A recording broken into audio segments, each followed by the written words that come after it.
आमच्या शेजारचे आजी आजोबा. काय मग कसं वाटतंय? नवीन घर. नुकतंच आम्ही आमचं घर बदललं होतं. घर अजून नीट लावलंही नव्हतं. हिची आतल्या खोलीत झाशीच्या राणीच्या अवतारात साफसफाई चालू होती आणि आमच्या अंगणात नक्षलवादी संचारले होते. अशा एकंदर युद्धाच्या वातावरणात दारावरची कडी वाजली. साधारण 70तले आजोबा, हातात काठी, डोळ्यावर चष्मा, पांढरा कुर्ता, धोतर आणि चेहऱ्यावर प्रसन्न हसू अशा पेहरावात दारात उभ्या. आज उठल्या उठल्या दारात हा टेम्पो दिसला आणि कळालं, आपण आलात? ते हो ना, कालच आलो. अजून साफसफाईच चालू आहे. यांना आजोबा आत ऐकलं का? शेजारचे आजोबा आलेत. मी खुर्चीवरची धूळ झटकत आत आवाज दिला. नाही नाही, तुमची मोहीम चालू द्या. मी असंच फिरता फिरता आत डोकावलो. परत येईल, बराच वेळ झालाय, मी बाहेरच आहे. आमचं सौभाग्य आमची वाट बघत असेल. चालू द्या तुमचं काम. ही बाहेर यायच्या आत तर आजोबा गेले सुद्धा. कसं जाऊ दिलंस रे?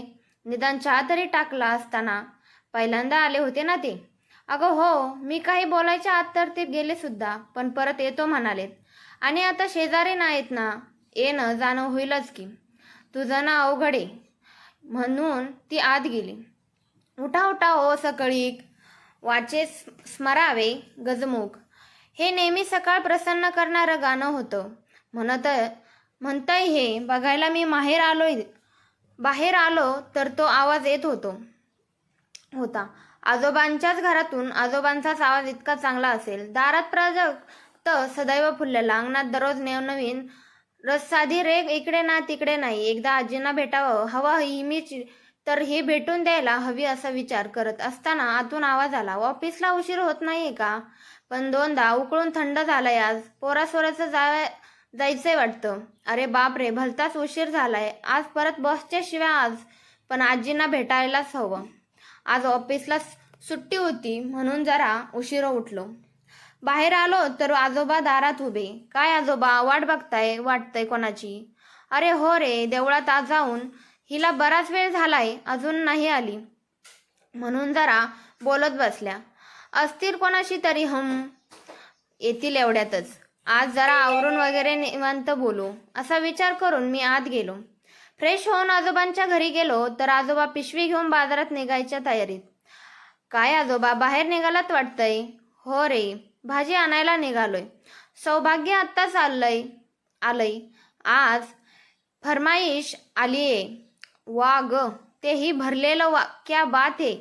आजोबा, कामात आहेस का? नाही, उलट ऑफिसला सुट्टी आहे. त्यात ही नाहीये, त्यामुळे निवांत आहे आज. येतोयस ना मग? विचारताय काय आजोबा? मला चालता चालता मग बरेच विषय निघाले. त्यात माझं नुकतंच लग्न झालेलं, त्यामुळे मला त्यांच्या लग्नाबद्दल बरीच उत्सुकता. त्यांची पिढी माझ्या आईबाबांच्या आधी, पण त्यांच्या बोलून जाणला नाही. त्यांच्या लग्नापासून आतापर्यंत बरेच विषय. बाकी बायकोवर अफाट जीव. ही घरात नव्हती हे एक बरं झालं, कारण जर हे वांग्याचं प्रकरण तिला कळालं असतं तर माझी आजी काही हालत झाली असती. कल्पना करवली नाही, पण तरीही केवळ बायकोला वांग हवंय म्हणून ह्या वयात कसलाही वैताग न वाटून घेता मंडईत जाणाऱ्यांची बायको कशी असेल हे बघण्याची माझी इच्छा मात्र शतपटीने वाढली.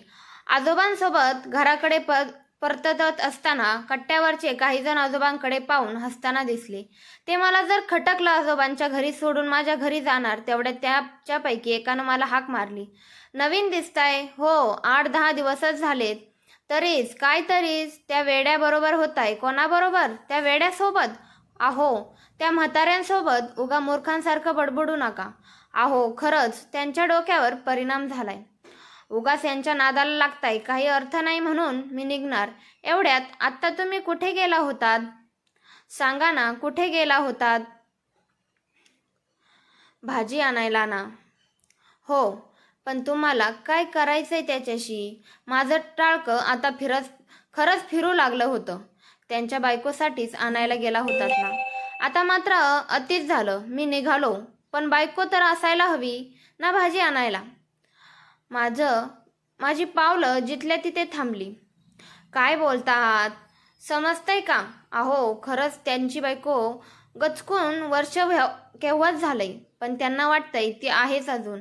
आणि तुम्ही पण नका नादाला लागू त्यांच्या, नाहीतर तुमच्याही डोक्यावर व्हायचा परिणाम. आणि तुम्ही कराल मग हा हा हा हा एकमेकांना टाळी देत त्यांचं. ही ही मी मात्र अगदी स्तब्ध. पहिल्यांदाच जोरात धक्का बसतो. म्हणजे काय ह्याचा अनुभव येत होता. एखादी सुंदर फ्रेम बघून त्यामध्ये असलेल्या सुंदर चित्राबद्दल उत्सुकता लागेल राहावी, अशी त्यामध्ये चित्रच नसावं. तशीच अवस्था झाली. आतापर्यंतच्या उत्सुकतेची जागा आता किंवा जे काही पाहिजे होतं ते सगळा भास होता, याचाच त्रास होऊ लागला. आता आपण जेवढा त्यांचा विचार करू तेवढा अजून त्रास होईल. त्यापेक्षा त्या वाटेला नकोच जायला, असं ठरवून मी घरी आलो. दिवसामागून दिवस गेले, महिने गेले. ह्याची वाटचाल आता परिपक्वतेकडे चालू होती. म्हणजेच असं तरीही खटके उडतच होते. एकदा तर ह्याचा कडेलोटच झाला. सगळी कामं मीच करायची, तू बाकी काहीच करत जाऊ नकोस. ही गेली तरी कोणाला काही आहे त्याचं मी म्हणजे कोणी काही म्हणत का त्याबद्दल? काय म्हणायला पाहिजे? जाऊ दे, पालथ्या घड्यावर नाही. आज तू सांगच. तुझं हे नेहमी चाललंय. आज होऊन जाऊ दे एकदाच. काय होऊन जाऊ दे एकदाच? हे नेहमीच घर स्वच्छ असलं की छान ठेवते हा घर, पण असतील तर काय करणार? सगळीकडे बाईनेच किती बघावं. भाजी चांगली झाली तर सुग्रण आहेस ग तू, आणि तीच भाजी जर बिघडली तर हा नवऱ्याच्या माग माग करणारा बिघडतो ग. बाई कधी कधी पदार्थ कपड्याच्या इस्त्री नसली तरी काय बायकोला वेळ नव्हता वाटतं. आणि तीच जर कडक इस्त्री असेल तर बायको जरा जास्तच प्रेम करते वाटतं. नुसतं बाहेरच नाही, घरात सुद्धा हे जे काही चांगलं होईल ते तुमच्यामुळेच, आणि सगळ्या गोष्टी बिघडण्याचा ठेका आम्हीच घेतलाय ना. जरा आवाज वाढत मी म्हणालो, जरा हळू. आजूबाजूला काही बहिऱ्या राहत नाहीत, पण तसंच घरातून जर आमचा आवाज वाढला तर काही नाही, तोच जर तुमच्या असेल तर सहन तरी करेन, दिवस करणार. कधीतरी बांध फुटणारच. मग मी काय करू? अशी इच्छा आहे तुझी. वेळेस गळ्यात पाटी बांधून हिंडू का? कोणी काय केलं का सांगायचं? ही वैतागून जाऊ दे ना. तुझ्याशी बोलण्यात तसा काहीच अर्थ नव्हता, आणि नसणारे चिडून मी बाहेर पडलो. खूप दिवसांनी मळमळ बाहेर पडल्यामुळे जरा बरं वाटलं. बाहेरच्या कट्ट्यावर बसून घराकडे एक नजर टाकताच एक विचार आला. लग्नानंतरच्या अपेक्षित अशा अद्वैताची सांगड घालताना दोन शरीर ही दोन राहिली, पण मन अजून एक झालेली नाही. अजून मनात सुप्त अशी स्पर्धा जिवंत आहे. अजून दोष दुसऱ्यावर देण्यात समाधान वाटतंय.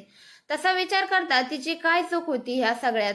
बोलणाऱ्यांची तोंड नाही बंद करता येत, आणि ती तरी कितीदा बाजू सांभाळायची. विचारांच्या तंद्रीत असतानाच पाठीवर एक हात पडला. बाजूला बघितलं तर आजोबा आय एम सॉरी, पण माझ्या कानावर पडतंय सगळं. तसं त्यांचं घर आमच्या शेजारीच असल्याने ते स्वाभाविकच होतं. मला माहितीये की हा सर्वस्वी तुमचा खाजगी प्रश्न आहे, आणि मी त्यात काही बोलणं योग्य होणार नाही, पण तरी बरेच दिवस मी ऐकतोय तुमचं थोडंफार, तेव्हा वडिलकीच्या अधिकारानं थोडं बोलू. त्यात काय आजोबा, बोला की. खरं तर मला तिथून उठून जायचं होतं, पण तसं उठून जाणंही बरं दिसलं नव्हतं, म्हणून मी म्हणालो आपण घरी जायचं. आजूबाजूला वर्दळ वाढू लागली होती. चालेल. आम्ही दोघंही त्यांच्या घरी गेलो. आजोबांनी माझ्या हातात पाण्याचा पेला दिला, आणि दरवेळेस शांत वाटणारे आजोबा आता बोलू लागले. जगताना दरवेळेस स्पर्धा असायला हवी का? म्हणजे कुणीतरी जिंकण्यासाठी कुणीतरी हरायला हवं का? मला तरी हरण्यापेक्षा माघार घेण्याचा पर्याय चांगला वाटतो, की ज्यामध्ये जिंकणाऱ्याला जिंकण्याचं श्रेय तर मिळतंच, पण हरणाऱ्याला हरण्याचं शल्य टोचत नाही. अर्थात याची जाण दोन्ही बाजूंना ठेवायला हवी. आम्ही दोन एकमेकांना सांभाळतो ते असंच. म्हणजे बघ ना, साधं भाजी आणायला गेल्यावर हिला वांग घ्यायचं असतं, त्याच वेळेस मला कारलं घ्यायची इच्छा असते, तेव्हा मी काहीच त्यावेळेस बोलता कार येत नाही. जास्तीच भाजी, कारण फ्रीज नाहीये घरात. मुळात कधी फ्रीज घ्यावा असतं वाटलं. फ्रीजमध्ये ज्याच्या भाज्या ताज्या राहतात. आम्ही आमचं नातं ताजं कसं राहील यासाठी झटतो. बाहेर खरेदीला गेल्यावर हिला कधीही मला साडी घ्यावीशी सांगायची गरज पडली नाही. पाणीपुरीची एक प्लेट दोघांमध्ये ब्रह्मांड एवढा आनंद कसा लपलेला आहे हे तितकेच डोळे मला शिकवतात. आमच्या दोघांमध्ये फार काही गप्पा होतात, अशातल्या काही भाग नाही, पण मला तुझ्याशी हे आपण सांगायची वेळ आमच्याकडे कधीच आली. आजोबा बोलत होते. तो मला रडू यायला लागलं. का हा माणूस वस्तुस्थिती स्वीकारत नाही. तुझ्याशी बोलत कसा वेळ गेला काही कळलं नाही. हिची देवळातून यायची वेळ झाली. आता हेच बघ, आपलं वय झालंय, कान ऐकायला नकार देऊ लागलेत, तरी हिची देवळात जायची सवय काही सुटली नाही. कीर्तनकाराच्या डोळ्यातले भाव होते कीर्तन संपल्यावर मग कुणीतरी हिला म्हणत आजी, मग ही भानावर येत कीर्तनकाराच्या पायावर डोके ठेवून त्यांच्या आत्म्याचे आशीर्वाद घेत आणि घराची वाट धरते. मी बऱ्याचदा सांगायला प्रयत्न केला, असं संध्याकाळच्या वेळी बाहेर पडणं बरे नव्हे. देवानं आतापर्यंत खूप दिलंय, अजून काय मागायचं. त्यावर ती म्हणते, मी काही मागायला थोडीच जाते, मी तर आभार मानायला जाते. अशात मीही नाही तिला काही म्हणत. तिला हे हवं ते करू देतं. तीही काही हट्ट करत. बोलता बोलता आजोबांचं लक्ष घड्याळाकडे गेलं. लगबगीने उठत एका पुढ्यातल्या एका गजरा पटकन बाहेर काढला. हिला गजरा फार आवडतो. मी दररोज वळाकडे ही कोपऱ्यावरच्या फुलावाल्याकडून एक गजरा आरशावर लटकून ठेवतो. ती आल्यावर नेहमीप्रमाणे आरशासमोर गेली की हा गजरा मावळते आणि सगळं घर सुगंधित होऊन जातो. आजोबा बोलत होते, अखंड जणू एक सुरेल गाण्याची मैफिल सुरू असावी असं, आणि मीही त्यांना थांबवलं आणि खरं तर डोळ्यातलं पाणी बंद करत होतो. बाहेर येण्यासाठी ते झोपवताना मला मात्र प्रयत्नांची पराकाष्ठा करावी लागत होती. आजोबा म्हणाले, किती दिवस राहिले हे देवळाचं माहीत. जोपर्यंत या कुडीत प्राण आहे तोपर्यंत एकत्र आहोत. एकदा का हा पिंजरा तुटला की आपण मोकळे पुढच्या प्रवासाला. पण हे जे काही शेवटचे स्टेशन करायला आपल्यावर दुसरं काही आता गाडी सुटल. कधी सुटली ते तोपर्यंत भाजीला सोडला नाही. पाणीपुरी म्हणजे या सगळ्या अगदी मिसळून गेले, त्या टाळून. खरंय आजूबाजूंच्या वाटतंय मी माझा तोल, मला वास्तवाचं भान नाही, मूर्खासारखं बोलत असतो. तू होतोस म्हणून तुझ्याशी बोललो हे सगळं. तूही मनातल्या मनात माझ्यावर हसत असशील, पण खरंच सांगू, जेवढा काही थोडा वेळ राहिलाय ना तेवढाच वेळ. ती म्हणाली, म्हणून रडण्यापेक्षा ती आहे म्हणून काढण्यातच छानपण नाही का. मी अक्षर ताडकन उठलो. म्हणजे आजोबा, हो, मला पूर्ण कल्पना आहे की तू नाहीये ह्या जगात. माझ्याच कानावर विश्वास बसत नव्हता. आजच्या बरोबर 1 वर्ष 10 महिने आणि 15 दिवस आधी अशाच एका संध्याकाळी देवळात परत येताना तिचा अपघात झाला. त्याच क्षणी तिचा देहांत झाला. मी घरात त्याच्यासाठीच गजरा आरशाला लटकावून तिची वाट बघत होतो. आली की ती गेली माहीत नाही मला झालं, पण त्या वेळापासून एकटी टिपूस राहिली. इतरांसाठी गेली होती, माझ्यासाठी नाही. आमच्या झाला होता असाच मारण्याचा संदर्भात. तेव्हा ती म्हणाली होती की माझ्या आधी तिचाच नंबर लागला. तिला माझं कुंकू घेऊन स्वर्गात जायचं होतं. ती कुंकू घेऊन गेली, पण माझ्यासाठी गजरा ठेवला. माझं लक्ष आरशावर जुन्या गजऱ्याकडे गेलं. तेव्हा आलं की तो गजरा अगदी काळा ठिक्कर पडला होता. मुळात तो गजरा नव्हताच, तर नुसत्या पाकळ्या होत्या. तेव्हापासून दररोज न चुकता सकाळी तिनं लावलेला प्राजक्ताला पाणी घालतो.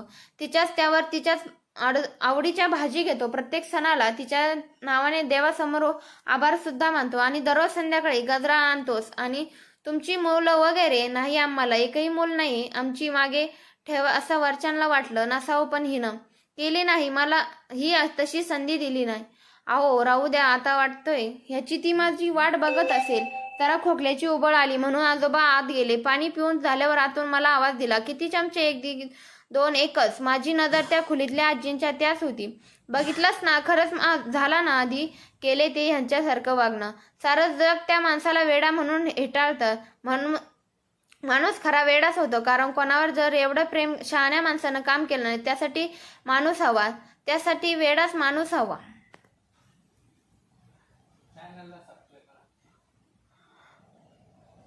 व्हिडिओ आवडल्यास आमच्या चॅनलला सबस्क्राईब करा. असेच नवनवीन व्हिडिओ बघत